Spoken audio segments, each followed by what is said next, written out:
kalau harapan kita memang dari pimpinan juga dari kita bagaimana membangun membina semuanya aktivitas pengelolaan pertambangan ini agar sesuai dengan kaidah pertambangan yang baik dan itu bermanfaat ke masyarakat juga bisa meningkatkan PAD.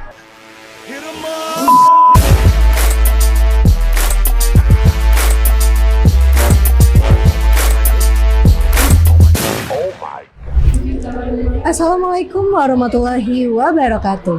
Halo Sobat Diskominfotik Provinsi Riau sekalian, kembali lagi di podcast Haidir Tanjung Diskominfotik Provinsi Riau. Nah, seperti biasa, podcast kita kali ini sudah sesuai dengan protokol kesehatan ya teman-teman, telah melaksanakan vaksin, swab, dan menjaga kesehatan kita masing-masing tentunya.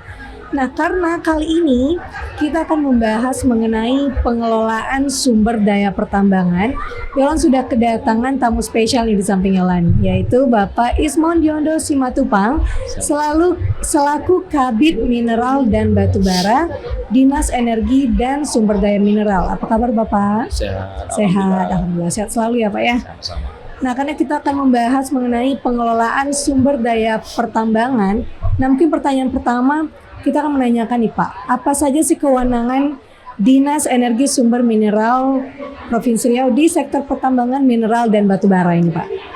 Jadi sesuai dengan Perpres 55 tahun 2022 itu 11 April, kewenangan untuk provinsi di seluruh Indonesia yaitu terkait pengelolaan pertambangan mineral batubara yaitu untuk MBLB mineral batuan.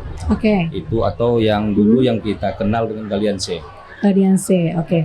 Nah, jadi sekarang batubara dan mineral logam kewenangannya berada di mana nih Pak? Kemudian beralih juga kewenangan provinsi atau masih di pusat nih Pak?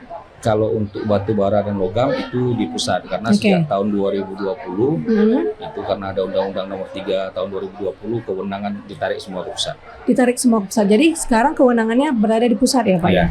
Nah, kalau potensi dari mineral dan batubara sendiri di Provinsi Riau ini gimana Pak? Kalau potensi kita untuk pertambangan ini memang lumayan cukup besar karena untuk batubara kita ada di beberapa kabupaten, misalnya seperti Inhil, Kuansing, Inhu maupun Rohul, Kampar juga ada. Cuman yang memang lagi berproduksi itu di Kuansing, Inhu dan Inhil. Juga kita masih banyak potensi kita. Kalau Galian C memang tersebar di seluruh wilayah kabupaten kita. Kabupaten kota ini ada semua potensinya. Juga timah kita ada di Kepulauan Meranti, Mangan atau emas ada di Kampar maupun di Kuansing, granit, andesit banyaklah untuk potensi luar biasa. Berarti potensi mineral dan batubara di Provinsi Riau ini kaya sebenarnya Pak ya? Alhamdulillah kaya. Nah, sekarang lagi marak nih Pak atau booming terkait kebutuhan akan tanah timbun dan sirtu untuk pembangunan. Nah, izin apa aja sih Pak yang harus dimiliki Pak? Jadi kalau terkait untuk MBLB tadi atau Galian C, izin yang kalau dulu sebelum Undang-Undang Nomor 3 itu kita hanya ada IUP, izin usaha pertambangan. Izin usaha pertambangan, Kalau saat ini udah ada akibat ada Undang-Undang UCK itu ada namanya SIPB, Surat Izin Penambangan Batuan. Berarti ada beberapa persyaratan. Nah, itu setiap ininya ada persyaratan tertentu kah Pak? Setiap izin itu memang ada persyaratannya. Jadi kalau di kita memang persyaratan itu kalau sistem sekarang memang kita murni menggunakan OSS.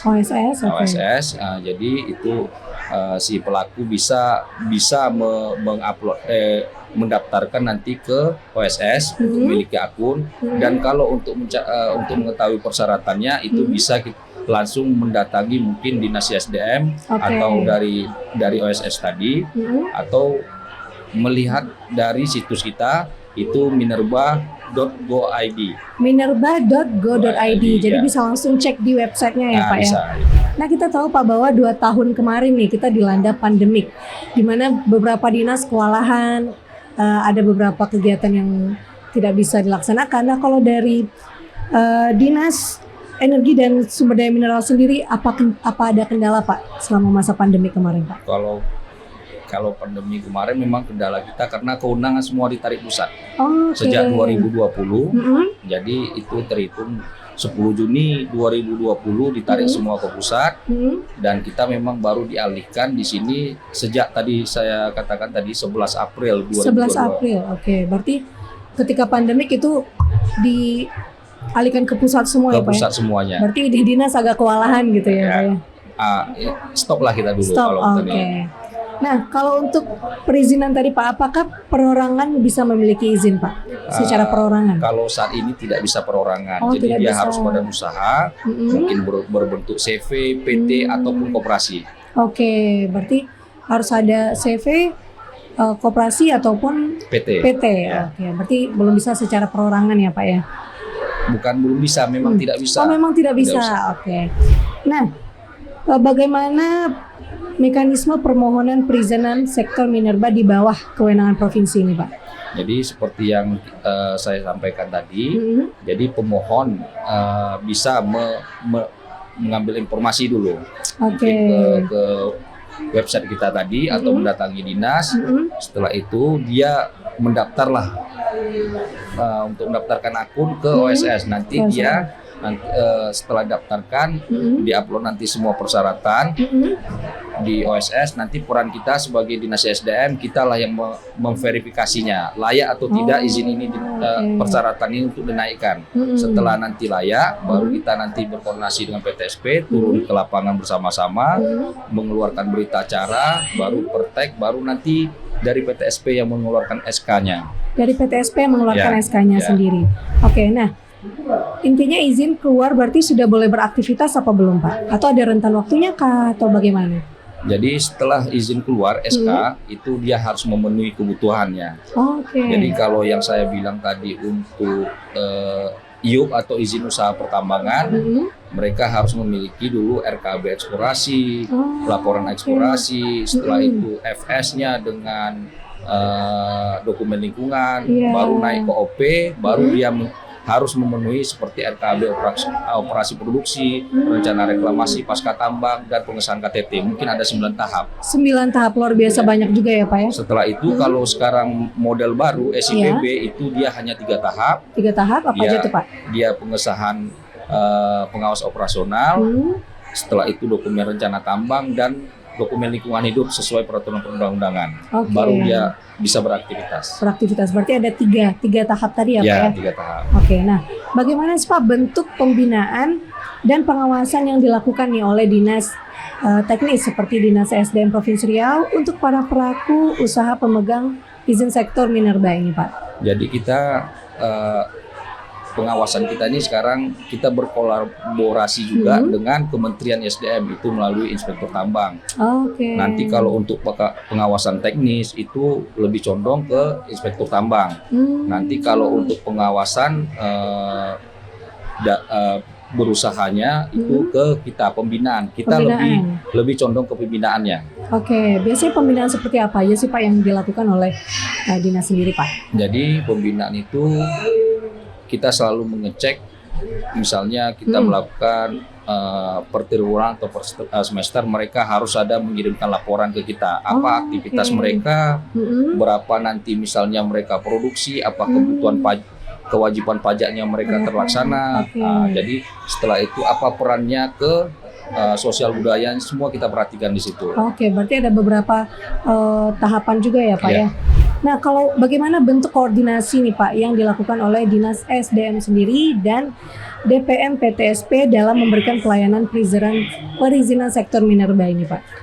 Seperti yang saya sampaikan tadi, kita selalu berkoordinasi dari awal, dari tahap dia mulai mengajukan itu mengupload, kita sama-sama nanti bahwa kami memverifikasi, teman-teman PTSP juga melihat, dan itu kami akan turun ke lokasi bersama-sama melihat kebenarannya, karena jangan terjadi nanti ternyata pas kita turun ke lapangan lokasinya berbeda, ya, atau nanti tidak sesuai ya Pak ya? Ya tidak sesuai, atau nanti di sana mungkin ada ternyata mungkin ada konflik sosial atau apa, disitulah kita setelah itu sampai dia turun naskah juga nanti ke depan tuh kita pembinaan juga bersama dengan PTSP turun berbarengan apakah memang kewajiban yang sesuai dalam SK itu dilaksanakan mereka atau tidak. Berarti memang ada beberapa tahapan juga gitu. Nah, Bapak menjadi Kabid Mineral dan Batubara Dinas Energi dan Sumber Daya Mineral ini udah berapa lama Pak kalau boleh tahu Pak? 7 Januari 2020. Berarti udah lumayan lama juga ya Pak ya. Nah, kalau boleh tahu nih Pak, apa sih suka duka menjadi Kabid di dinas ini Pak? Ini ya, agak bingung jawabnya. Iya. Ya namanya pekerjaan itu pasti ada pasti ada tantangannya, ada enaknya ini. Tapi alhamdulillah kami di Dinas SDM karena teamwork semuanya, alhamdulillah semuanya bisa selesai dengan baik lah. Alhamdulillah. Berarti sejauh ini aman-aman ya Pak ya? Insya Allah. Bagaimana koordinasi dengan staf Pak? Aman Pak? Nah itu kalau dengan staf insya Allah kita bangun ya semangat kekeluargaan lah. Semangat kekeluargaan. Yang penting kedepannya lebih baik lagi ya Pak ya? Nah ada nggak sih Pak harapan nih untuk Dinas Energi dan Sumber Daya Mineral sendiri Pak? Harapan Bapak kedepannya ada nggak sih Pak? Kalau harapan kita memang dari pimpinan juga dari kita bagaimana membangun membina semuanya aktivitas pengelolaan pertambangan ini agar sesuai dengan kaidah pertambangan yang baik dan itu bermanfaat ke masyarakat juga bisa meningkatkan PAD. Nah kalau dari Dinas Energi dan Sumber Daya Mineral sendiri Pak, paling dekat itu dengan OPD apa sih Pak? Paling dekat nih? Paling dekat ini dekat kantornya atau dekat kerjaannya? Dekat kerjaannya Pak. Ya. Kolaborasinya sering sama siapa Pak? Ya kalau yang jelas kita DPM PTSP itu DPM, yang pertama. PTSP pastinya. DLHK atau Dinas Lingkungan Hidup. PUPR. Dan satu lagi Bapenda. Nah itu selama Bapak menjabat nih, apakah koordinasinya terjalin baik atau ada kendala segala macam? Alhamdulillah sampai saat ini koordinasi kita terbangun dengan baik. Semoga kedepannya juga semakin baik lagi ya Pak ya. Insya Allah. Biar sama memberikan support lah satu sama lain. Nah kalau harapan Bapak nih untuk pemerintah pusat ada nggak sih Pak? Kalau pemerintah pusat ya harapannya ya tetap kalau kemarin kan kewenangan semuanya awalnya di kita sebelum 2017 itu kabupaten kota. Ya, setelah 2017 sampai 2020 di kita. Setelah itu ke kementerian ya intinya kita harapkan bahwa kementerian maunya ada beberapa misalnya seperti batubara atau apa itu baliklah kewenangan ke kita, itu aja harapan kita. Dan juga regulasi yang benar-benar memihak ke daerah. Berarti ada ya tadi harapan dari Bapak untuk pemerintah pusat sendiri, semoga terlaksana ke depannya. Nah kalau program ya atau kegiatan yang mungkin akan dilaksanakan dalam waktu dekat ini ada nggak Pak dari dinas? Ya program kita yang mungkin yang akan kita coba pacu nanti selain masalah perizinan, bagaimana juga kita ada daerah WPR wilayah pertambangan rakyat di Kuansing, itu ada potensi emas. Ada potensi emas, emas dan itu akan naik izinnya jadi IPR. Itulah yang sama-sama kita sekarang dengan seperti DLHK akan proses lebih lanjut karena itu merupakan bantuan dari PBB. Bantuan dari PBB luar biasa. Ya UNDP melalui GoL ISMIA dan itu memang tahapannya mungkin udah 50% dari beberapa tahun terakhir, mudah-mudahan itu cepat terrealisasi karena di situ kita pengelolaan emasnya tanpa merkuri. Tanpa merkuri, luar biasa. Berarti itu persiapannya udah seberapa besar Pak? Udah 2 tahun terakhir ini memang kita support dari Kementerian SDM, dari KLHK, semuanya kita dari kabupaten juga itu udah mungkin kalau kita bilang progresnya udah 60% lah. 60% udah lumayan besar juga ya Pak ya. Kalau untuk tahun depan udah ada kebayang nggak Pak mau ada program apa? Ya insya Allah bagaimana izin ini bisa keluar dan beraktivitas di sananya, itu yang kita harapkan. Nah kita udah membahas banyak tadi ya Pak mengenai pengelolaan sumber daya tambang sendiri. Ada lagi yang mau disampaikan Pak? Ya mungkin cukup itu aja. Cukup itu aja. Oke, terima kasih banyak Bapak Ismon Diondo Simatupang selaku Kabid Mineral dan Batubara Dinas Energi dan Sumber Daya Mineral. Semoga apa yang Bapak berikan dapat menjadi ilmu dan wawasan baru nih untuk Sobat Diskon Infotik Provinsi Riau sekalian. Nah, terima kasih banyak Bapak. Sampai jumpa kembali. Jangan lupa terus saksikan podcast Haidir Tanjung Diskominfotik Provinsi Riau hanya di YouTube channel Diskominfotik Provinsi Riau. Oke sobat, jangan lupa terus nantikan podcast Haidir Tanjung. Saya Yolanda Mardayahya, pamit undur diri. Sampai jumpa. Wassalamualaikum warahmatullahi wabarakatuh.